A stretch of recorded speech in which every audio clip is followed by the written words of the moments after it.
ഉണ്ണാൻ വന്നപ്പോൾ കണ്ട പോലീസും ആൾക്കാരൊക്കെ നിറയെ നിൽക്കുന്നു. അപ്പോഴാണ് അറിയുന്നത് ഇവിടെ അയാളെ കൊണ്ടുവന്ന് അടക്കിയത്. 3:30 മണിക്കാണ് കർമ്മം നടത്തിയെന്ന് കൗൺസിലർ വിളിച്ച് ഇവൻ പറഞ്ഞു. ഈ രാജസേനൻ ഇവ ഇതിനകത്ത് എന്തൊക്കെയാണ് ചെയ്യണം എന്നുള്ളത് നമുക്ക് ഒരു കോവിൽ വെച്ചിട്ടുണ്ടെങ്കിൽ നമുക്ക് അറിയേണ്ടി വരും ഇതിനകത്ത് എന്തൊക്കെയാണ് ചെയ്യണം. ഇത് കള്ളനോട്ടടിയെല്ലാം ഉണ്ടാകുന്ന ആർക്കും അറിയാം.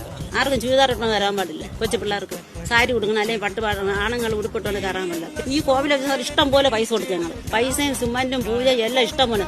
ആദ്യം സദ്യയും കാപ്പിയും പരിപാടി എല്ലാം പിറ്റേ കമ്മിറ്റി അംഗങ്ങളെ അവരെ കണക്ക് കേട്ടു അവർ പറയില്ല. അങ്ങനെ കമ്മിറ്റി അംഗങ്ങളെ പറഞ്ഞിട്ട് 2-3 വർഷം കൊണ്ട് കൂട്ടിയിട്ടിരിക്കുന്നു കോവിൽ. യുവമാര് പറഞ്ഞെന്താണെന്ന് വെച്ചാൽ അയാൾ ചാവാൻ പോണതിന് മുമ്പേ പൂജ ചെയ്ത് പിന്നെ അവിടെ ചെന്ന് ഇരുത്തി കുളിപ്പിച്ച് അവിടെ കൊണ്ടിരുത്തിയെന്ന് അയാൾ ഇതൊന്നും സത്യമുള്ള കാര്യമില്ല. അയാൾ കിടപ്പാണ്.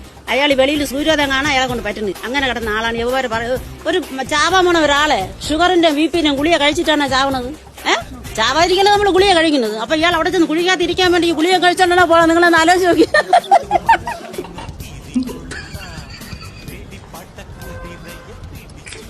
സാറേ